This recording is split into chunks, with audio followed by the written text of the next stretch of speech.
mapagpalang araw mga kadiskarte at dito na naman tayo sa ating farm ngayon. Yan, yan yung tinanim natin at ready na yung taniman natin ngayon. Yan. So malinis na maliban doon sa kabila. So yan, dito na naman tayo ngayon. Magtatanim tayo ngayon ng ating kamatis. So yan mga guys, magtatanim tayo ngayon ng ating kamatis. So dala natin yung ating punla ngayon. So dito kasi sa sakyan natin yan. Yan siya, ang ganda ng kamatis natin ngayon. So yan ay itatanim natin. So bali 50 na puno muna yung itatanim natin ngayon na kamatis. Yan siya, Yan, so maganda yung nakuha nating binhi, Yan, at saka yung variety niya, malalaki yung bunga. Yan, malulusog yung yung kamatis natin ngayon.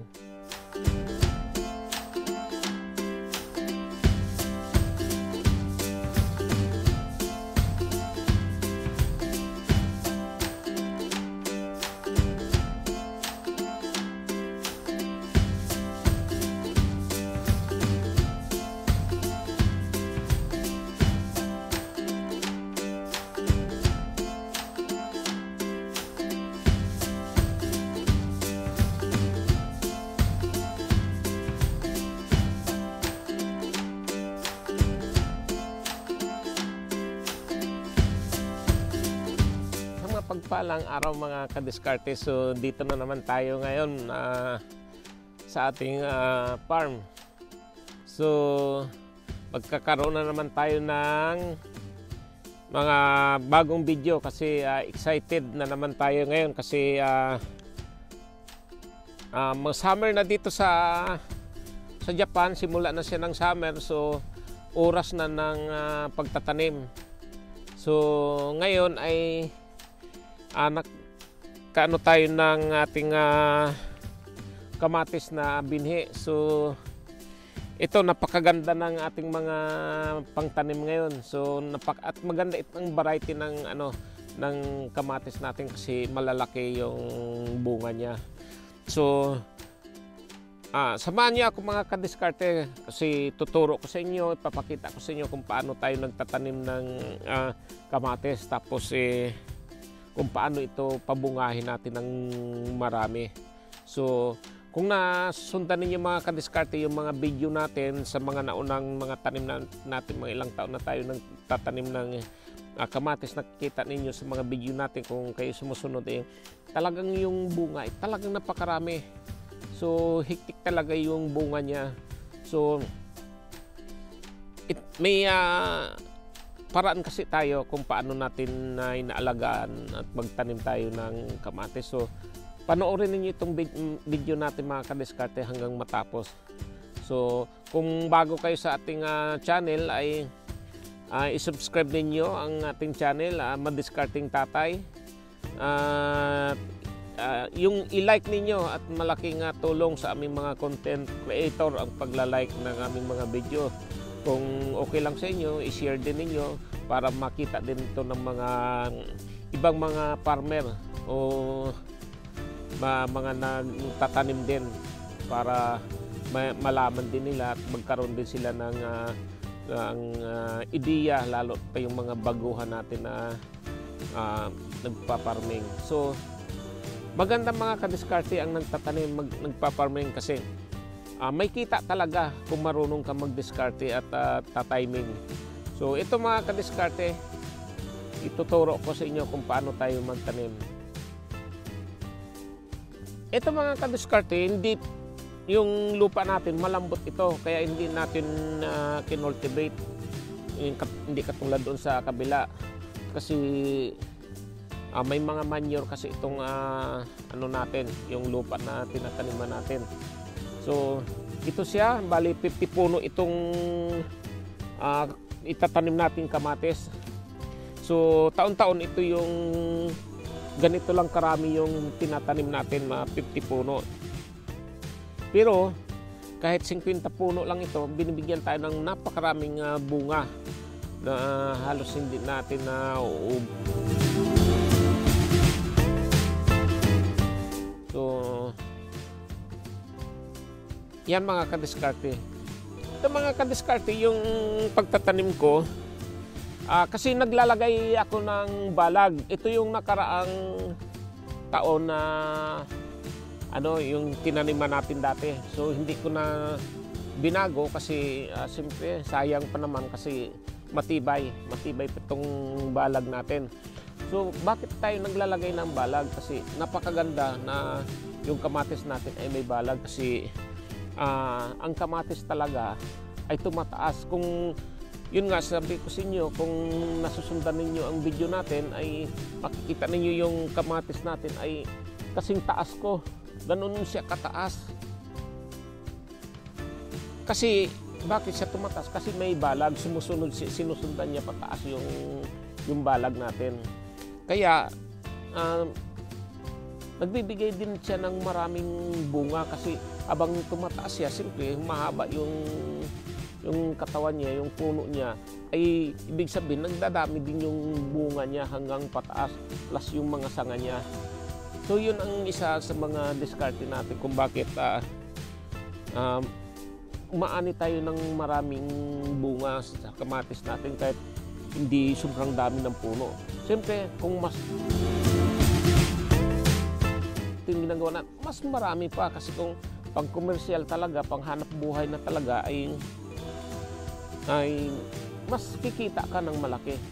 Kasi itong sa ating mga kadiskarte, simple, bukod sa ating panggamit lang ay kasi dito sa Japan di tayo makabenta ng marami kasi walang palengkihan dito na market na katulad sa atin sa Pilipinas.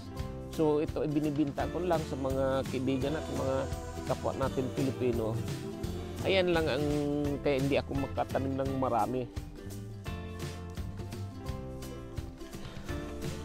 Guys, ang ginagawa natin pagtanim natin, simple naghuhukay tayo, nagbubutas tayo yan kasi napakalambot nitong lupa. So ang ginawa din natin mga kadiskarte, kasi pag sa seed bags yung tanim natin, kasi pagka hindi mo alam kung paano pagkuha mo nito sa puno dito sa seed bags ay nawawasak yung lupa niya. So posibleng madaling maano yung tanim natin. So ang ginagawa natin, binabasa natin ito lahat, dinidiligan muna, tapos para hindi maghiwalay yung lupa. So ito mga kadiskarte, bali triple 14 yung binabasal muna natin. So ito naglalagay tayo ng isang dakot, ganyan dito. Tapos ihahalo natin sa lupa, ganyan. Tapos tingnan nyo mga kadiskarte, hindi maghiwalay itong lupa, oh. Yan, oh. Yan. Tingnan nyo. Hindi talaga, kasi basa yung puno, kasi diniligan natin. Yun ang diskarte para hindi maghiwalay yung lupa pagka kinukuha natin dito sa seed bags. Yan. Yan. Paglagay natin yung ihahalo natin yung triple 14 natin, mas maganda kung may manure pa kayong ihalo, mas maganda. Yan. Itansya lang natin mga kadiskarte na yung lupa natin ay dito aabot sa dahon niya. Huwag nating masyadong ilubog at huwag naman natin sobrang itaas kasi magtatambak pa tayo. So ganyan lang ang maganda yung natin. Yan. Yan, tapos ano lang natin. Ganyan lang mga kadiskarte. Yan. Bali itong balag kasi natin, dito ko na para ilapit yung tanim natin dito sa puno. Para paglaki niya, habang umakyat siya ay madali natin itali dito sa balag natin. So bawat puno ay may isang poste. Yun ang ginagawa natin. Yan.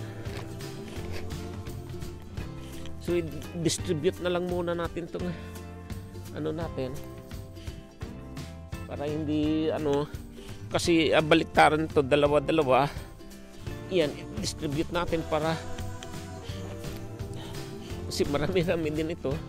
Kasi ano, pag tig-isa-isa yung pag-ano natin ay pabalik-balik tayo. Yan.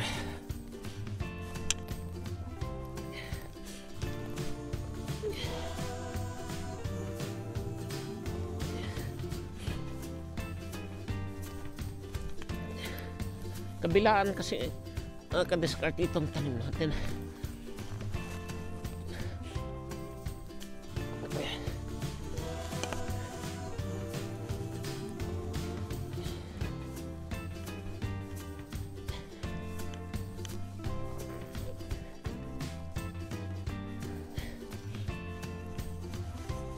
Yeah.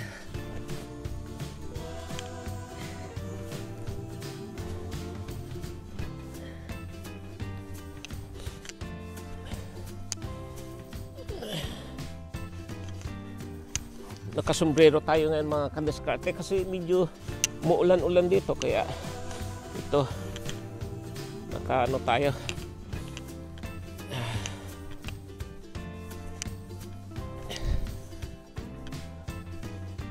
Yan mga kadiskarte na distribute na natin yung mga puno natin. So para madali tayo magtanim.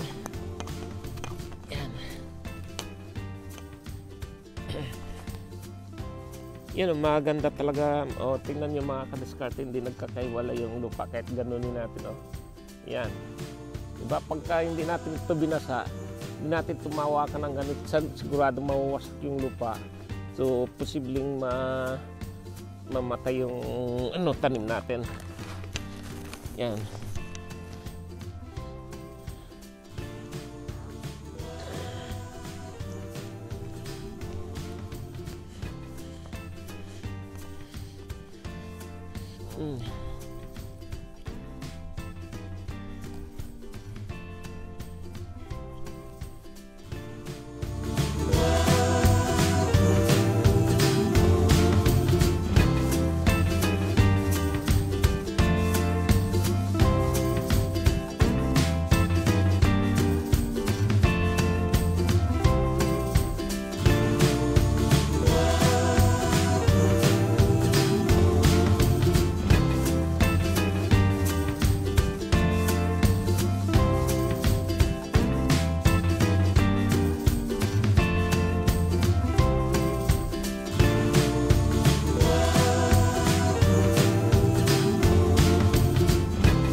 Kasi nakakawalang pagod din ito. Lalo pag nakikita mo magaganda yung tanim mo, tapos namumunga na, ako. Nakakatuwa.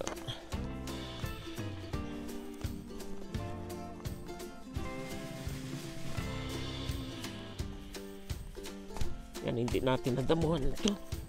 Pero napakalambot ng lupa dito. Saka ko na lang cultivate ito pagkatapos na ng ano, tanim.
Hati yung tanim natin.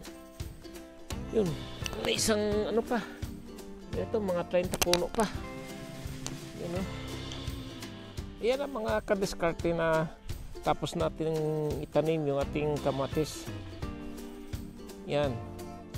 So excited tayo na lumaki itong mga kamatis natin. Yan, nagkalat na yung mga mga ano, seed bags, kaya pupulutin natin yan, ipunin. Yan, oh. So maganda yung ano natin. So yung itong mga kadiskarte, yung dati pa natin itong balag. So inano lang natin.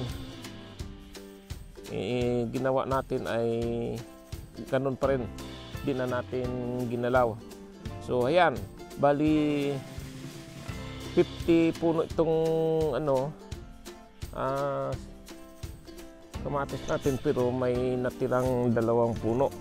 So ibig sabihin na 48 puno na lang, 48 puno ito lahat. So yung 2 puno ay extra natin kung may damage na puno ay may panglagay pa tayo.